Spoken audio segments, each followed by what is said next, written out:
Salmos 116. Amo o Senhor, porque Ele ouve a minha voz e as minhas súplicas. Porque inclinou para mim os seus ouvidos, invocá-lo-ei enquanto eu viver. Laços de morte me cercaram, e angústias do inferno se apoderaram de mim. Caí em tribulação e tristeza. Então invoquei o nome do Senhor. Ó Senhor, livra minha alma. Compassivo e justo é o Senhor. O nosso Deus é misericordioso. O Senhor vela pelos simples. Achava-me prostrado e Ele me salvou. Volta, minha alma, ao teu sossego, pois o Senhor tem sido generoso para contigo, pois livraste da morte a minha alma, das lágrimas os meus olhos, da queda os meus pés. Andarei na presença do Senhor, na terra dos viventes. Eu cria, ainda que disse, estive sobremodo aflito. Eu disse na minha perturbação, todo homem é mentiroso. Que darei ao Senhor por todos os seus benefícios para comigo? Tomarei o cálice da salvação, invocarei o nome do Senhor, cumprirei os meus votos ao Senhor na presença de todo o seu povo. Então, primeiramente, ele dá um testemunho sobre a sua vida, as suas lutas, tribulações, angústias. Ele chega ao ponto de dizer angústia do inferno. E logo ele diz, Ele salvou a minha alma, Ele me livrou da angústia. Logo depois de dar o testemunho, ele diz, que darei ao Senhor por todos os seus benefícios para comigo? E logo ele mesmo responde, tomarei o cálice da salvação. Repita, tomarei o cálice da salvação. A questão é, olhe para mim, por favor. O que é o cálice da salvação? Existe o cálice da ira de Deus. Quando você lê a Bíblia, você percebe que há o cálice da ira e há o cálice da salvação. Há dois tipos de salvação: a salvação física e a salvação da alma.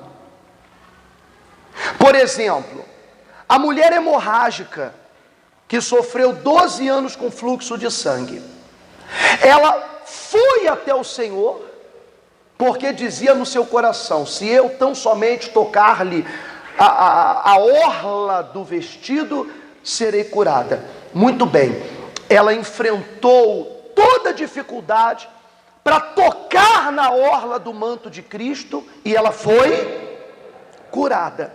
Logo em seguida o Senhor olha e diz, quem me tocou? Você lembra dessa história? Quem me tocou? E todos quietos e ela com medo. E os apóstolos disseram: Senhor, mas todo mundo está lhe tocando. E o Senhor pergunta: quem lhe tocou? E ele disse: não, alguém me tocou diferente, porque eu senti sair poder de mim. E essa mulher se manifesta e diz: fui eu, e conta o seu testemunho, a sua história, de que ela havia gasto tudo que possuía nos médicos, mas não conseguiu ficar curada. E a resposta de Jesus para ela foi: vai, a tua fé te salvou. A tua fé te salvou. Que salvação foi essa? A salvação física. Ela foi salva da morte. Ela foi salva da doença, de anos de sofrimento. Então essa é a primeira salvação que vem e que nós, ao crermos no Senhor, recebemos. A salvação ou o livramento das dores, do sofrimento. Logo depois vem a segunda e mais importante salvação, que é a salvação da nossa alma.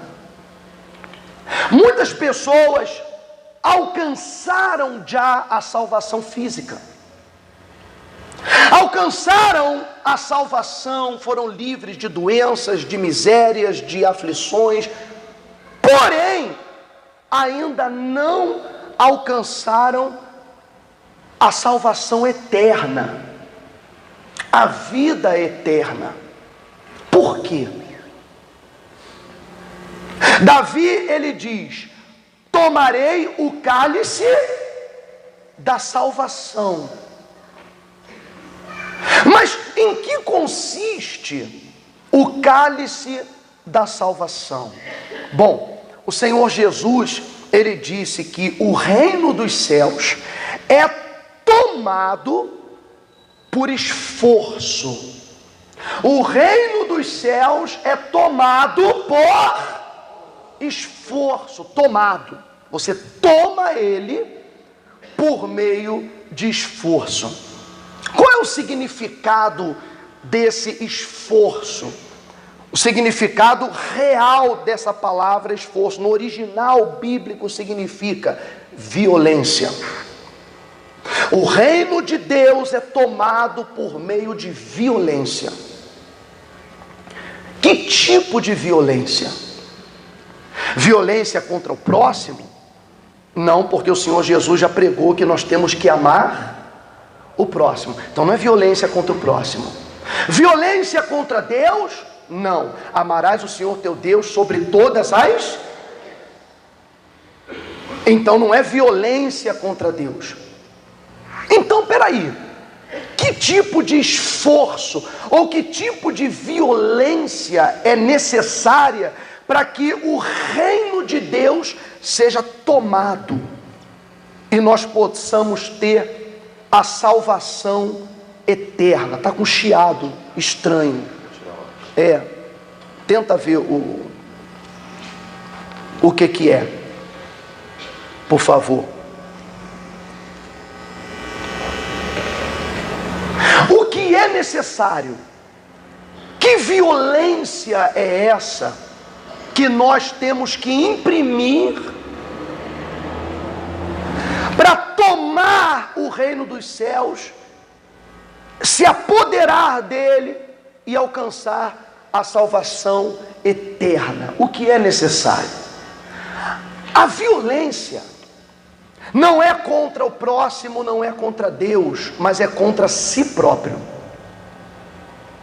Quando nós violentamos a nossa própria vontade,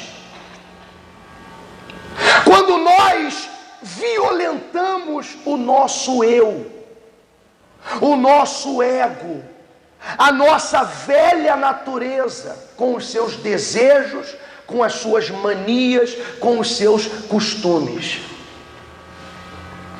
Muitas pessoas não alcançam a salvação eterna apesar de terem alcançado a salvação física, porque elas se recusam a dizer não para si próprias.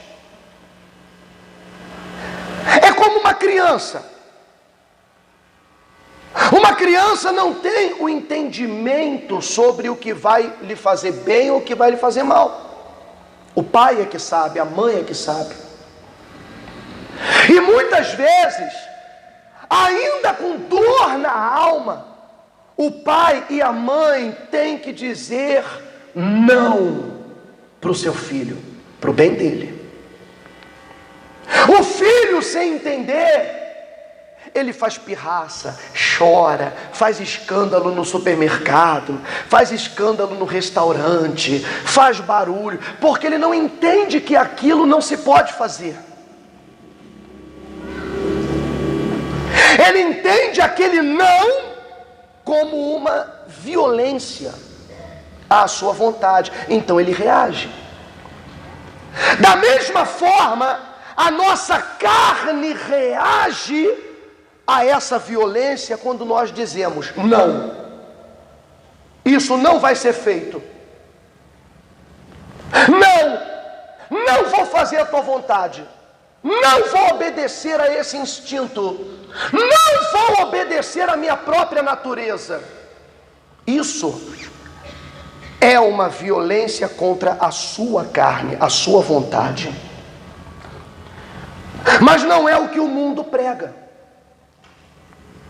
O mundo, ele prega uma fé confortável. Uma fé onde as pessoas não tenham que violentar a sua própria natureza para alcançar a vida eterna. E nós vamos chegar nesse ponto aqui. Quer dizer que o cálice da salvação, ele está ligado a um outro cálice que você precisa conhecer. Abre a sua Bíblia em Mateus, capítulo 20, versículo 20.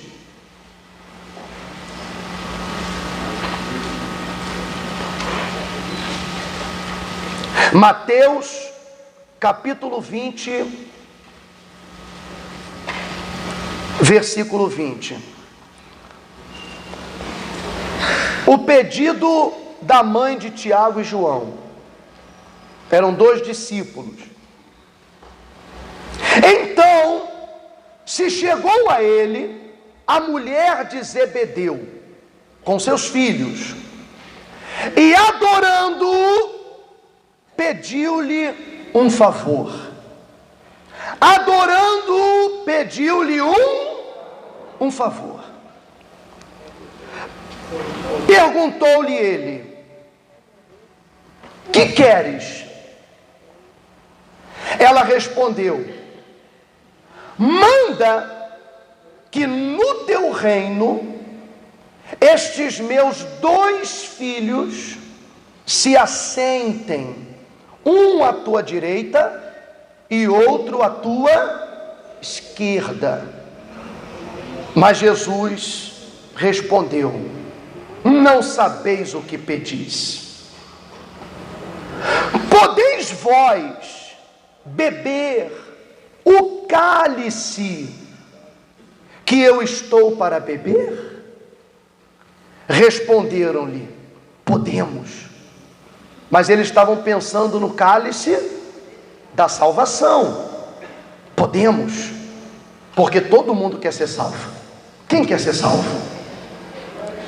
Só que eles, antes de serem salvos, já estavam pensando na recompensa de chegar no reino e um sentar à direita e o outro à esquerda de Jesus, dando a entender que os outros apóstolos iam ficar só de baixo. Pedido da mamãe. É ou não é? Mamãe protegendo os filhos. Muitos pensam no galardão sem nem sequer haver alcançado a salvação.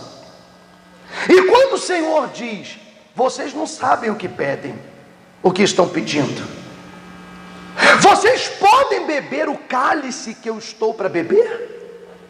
Vocês podem beber esse cálice? E eles disseram: sim, Senhor, podemos. Porque na cabeça deles, eles pensavam no cálice da salvação. Eles pensam, quando se fala em cálice, a gente lembra também de brinde. Vamos brindar a nossa salvação. Vocês podem beber o cálice, ou seja, vocês podem, eles entenderam, você pode brindar comigo. Porém o Senhor não falava de brindar com ele nesse momento. Porque qual era o cálice que o Senhor estava para beber? Vamos lá, vamos continuar isso daqui. Eles disseram: podemos. Então lhes disse: bebereis o meu cálice, mas o assentar-se à minha direita ou à minha esquerda não me compete concedê-lo. É porém para aqueles a quem está preparado por meu Pai. Bebereis o meu cálice, bebereis o meu cálice. Que cálice é esse? Abre Mateus 26, versículo 36. Mateus 26, versículo 36.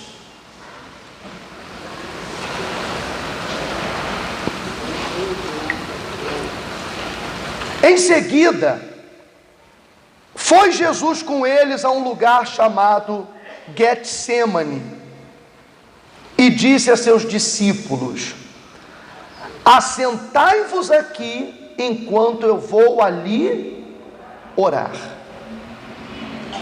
E levando consigo a Pedro e aos 2 filhos de Zebedeu, lembra dos filhos que a mãe pediu, que queria que um sentasse à direita, outro à esquerda?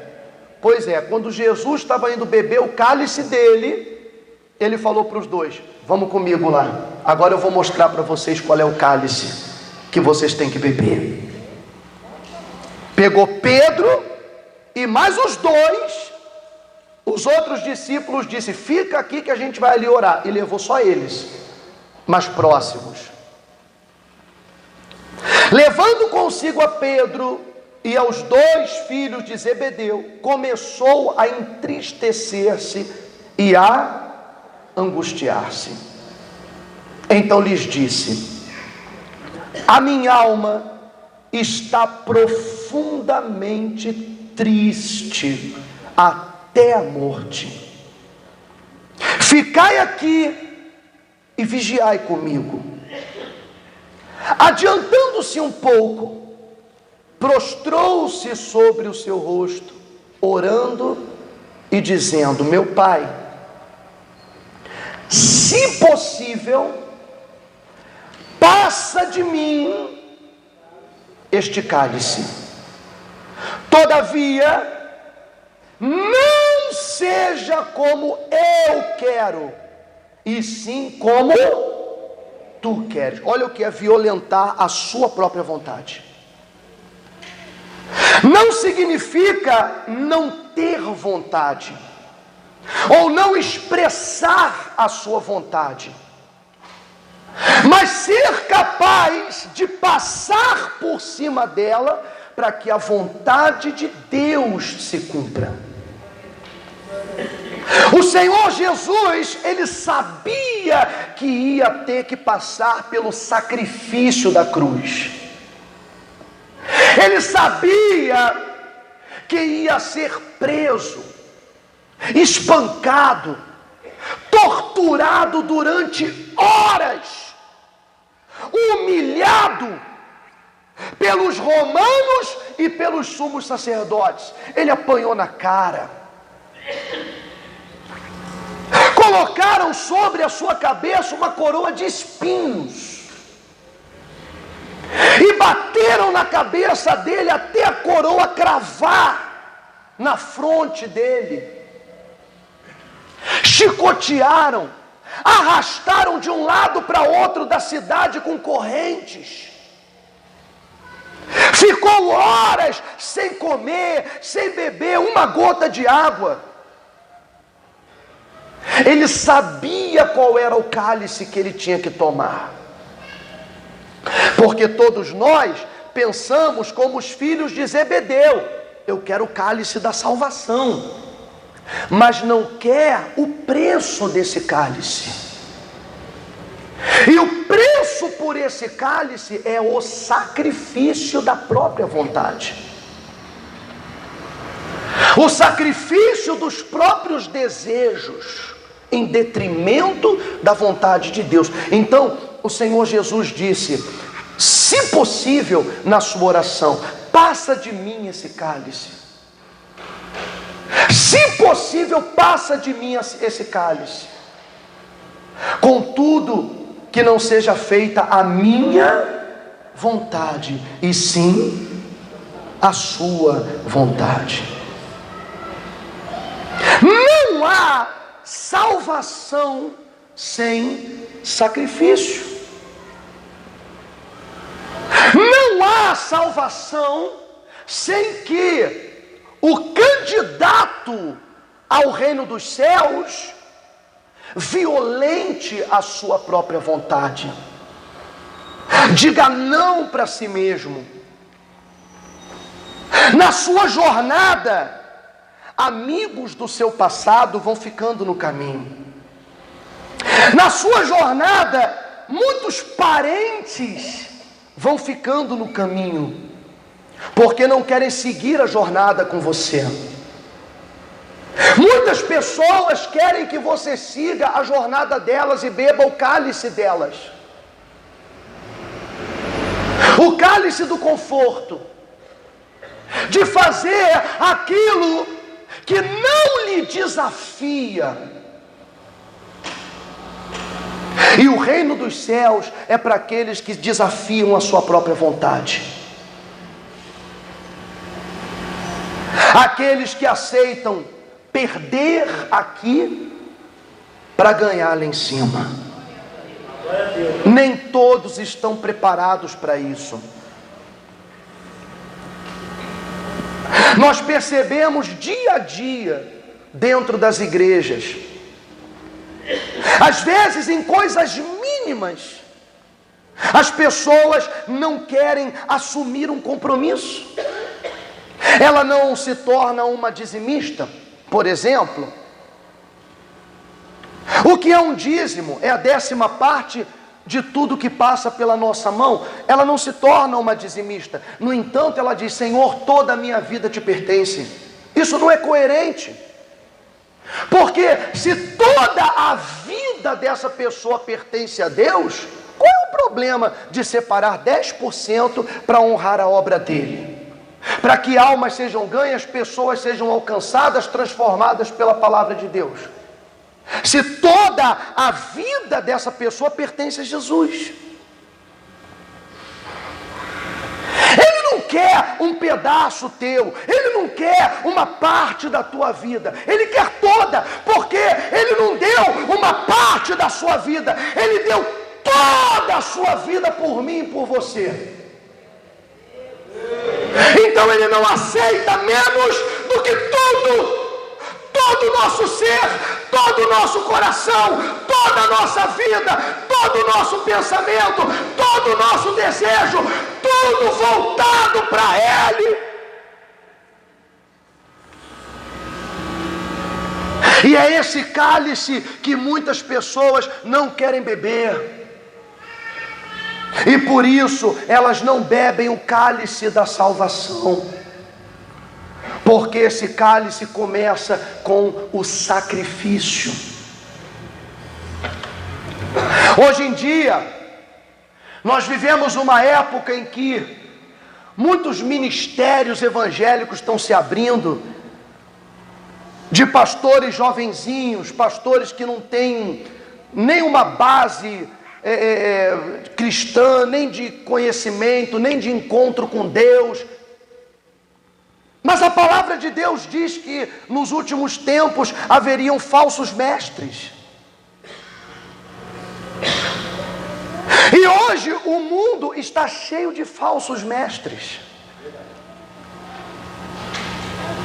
que ensinam nos seus altares uma salvação confortável. Você não precisa se esforçar, você não precisa se sacrificar, porque nós somos salvos pela graça. Mas eles não sabem o que é graça. Na cabeça deles, graça é carta branca para safadeza. Na cabeça de muitos pregadores, a graça é a carta branca para adulterar, prostituir, fazer pegação dentro da igreja, viver no erro, porque eles dizem: não, mas sois salvos pela graça. Vamos ver se isso é assim mesmo? Abre a sua Bíblia em Efésios 2. Efésios 2. Abre lá, vamos ver se isso é desse jeito mesmo.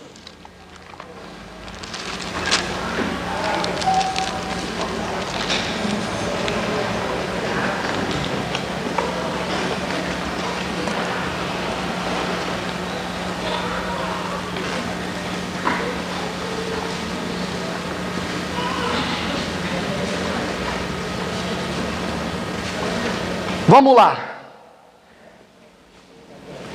Efésios 2.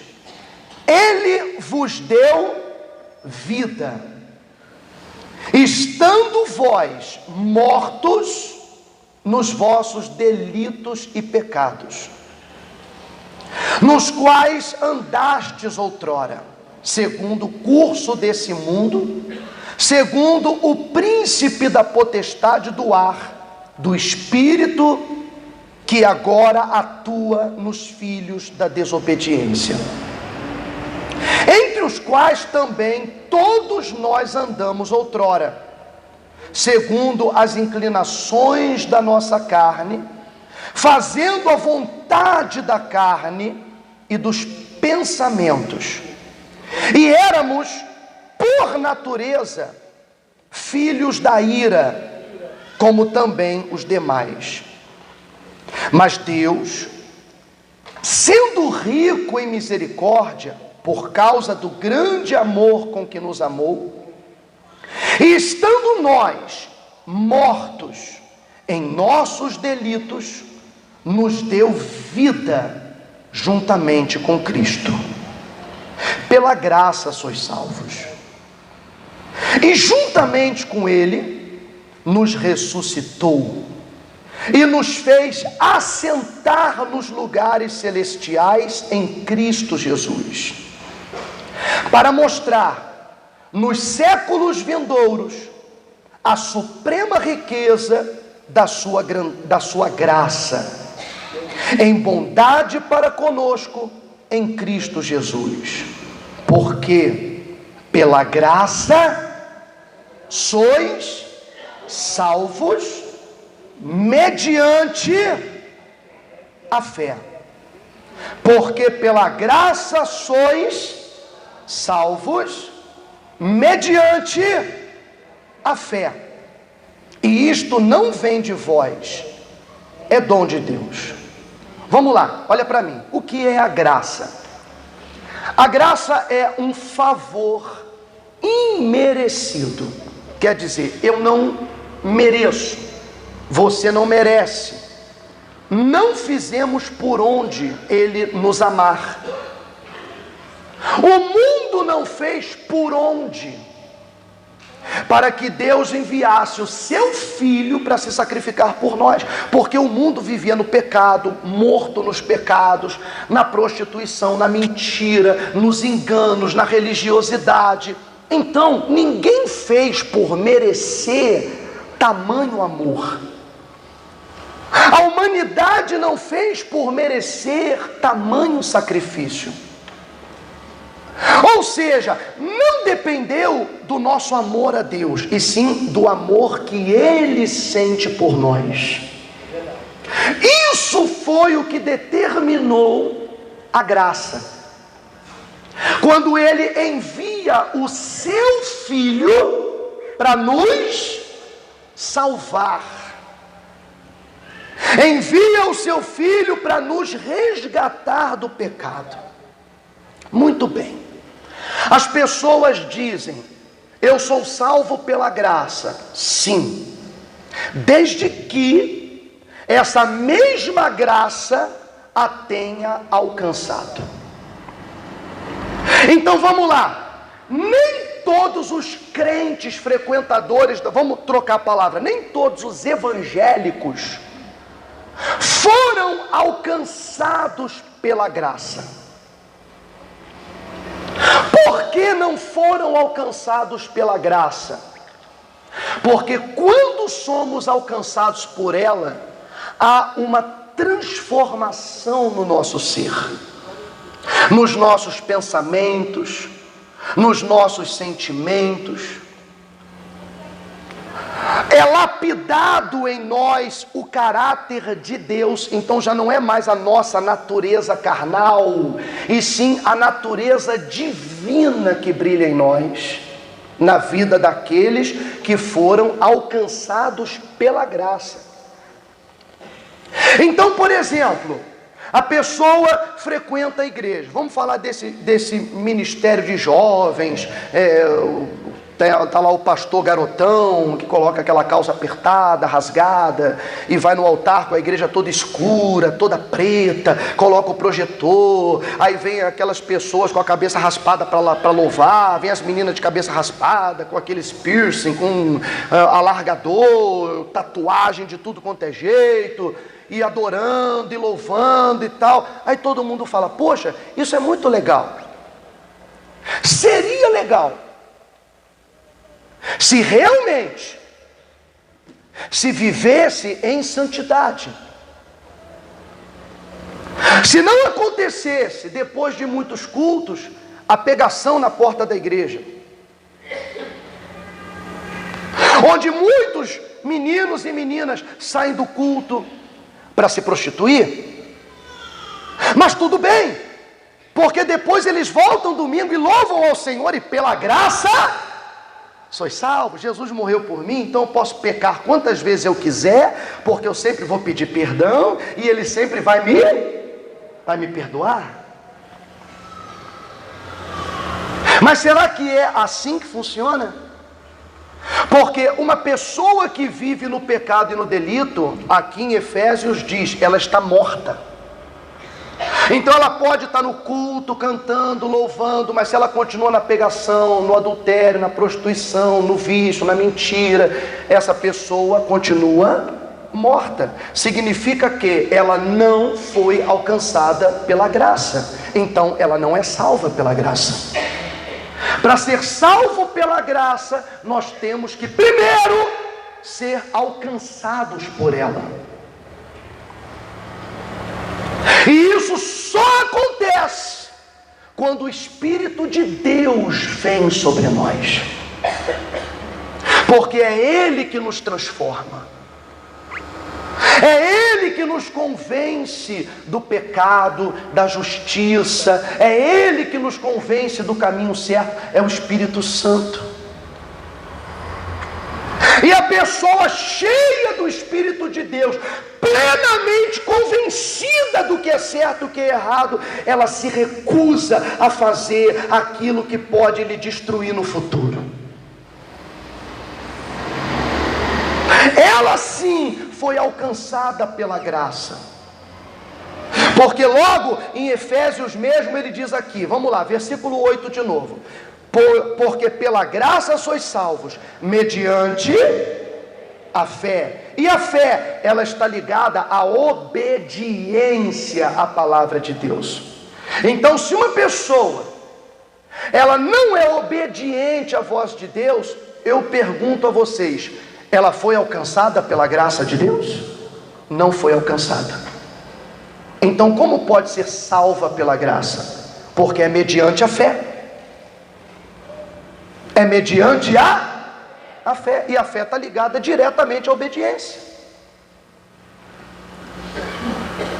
Isso não vem de vós, é dom de Deus. Agora olha só que interessante.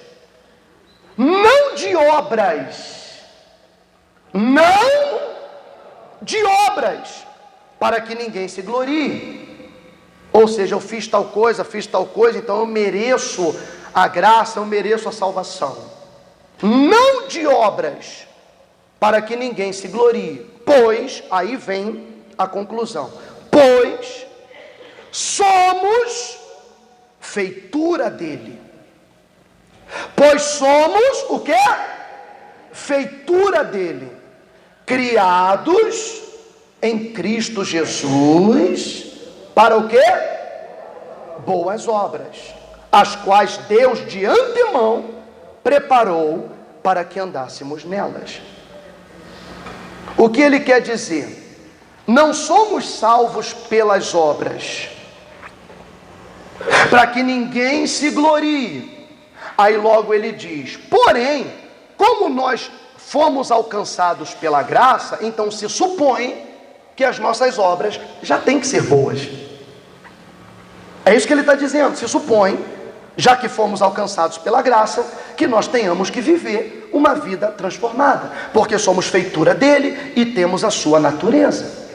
Então as nossas obras têm que refletir a nossa fé. Esse é o ponto que ninguém entende. É muito mais gostoso ir para a igreja e escutar o seguinte: olha, Jesus morreu por nós e todos vamos para o céu.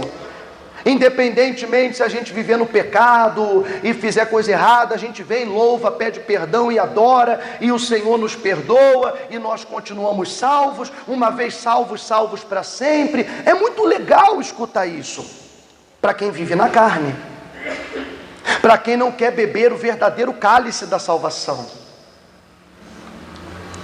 que está ligado ao cálice que Jesus bebeu. Olha o cálice que ele bebeu. Ele disse: a minha alma está angustiada até a morte. Quem não está disposto a beber o cálice da morte, não bebe o cálice da salvação. Nós temos que aprender a fazer morrer a nossa velha natureza. O alcançado pela graça tem uma nova natureza, e as suas obras refletem isso. Se a pessoa frequenta a igreja, louva, canta, adora, porque vocês vão ver na internet pastorzinhos falando isso, você vai ver no YouTube, vai ver na televisão, aquele discurso bacana, bonito, falando do amor de Deus. Pois é, Deus é amor, mas Ele também é justiça. E aprenda uma coisa que uma vez eu ouvi, e isso me chocou bastante, mas é verdade. O reino dos céus não é depósito de lixo, não é lixão, onde se joga qualquer coisa que ninguém quer. Então a pessoa diz: ah não, eu posso viver na vida errada, na imundície, e eu vou para o céu. Não, o céu não é lixão, não é qualquer coisa que vai entrar lá. Somente aqueles que foram alcançados pela graça. Quer dizer que se o senhor, a senhora, seja obreiro, obreira, pastor, esposa de pastor, membro da igreja, membro de 10 anos, se o senhor e a senhora ainda não tem um caráter lapidado, honesto, idôneo, limpo, se aquilo não nasce de você, se você tem que se esforçar, ou é honesto por medo de ser preso, mas se não houvesse uma lei dizendo que vai para a cadeia, com certeza seria desonesto. Porque o alcançado pela graça, a honestidade, a limpeza das mãos, a pureza do coração, é algo instintivo, faz parte da sua nova natureza, do seu novo nascimento. Então esta pessoa é salva pela graça, os outros a graça não lhes alcançou ainda, porque não abriram o seu coração. Querem se sentar à direita, querem se sentar à esquerda do Senhor, querem o galardão, mas não querem beber o cálice da salvação.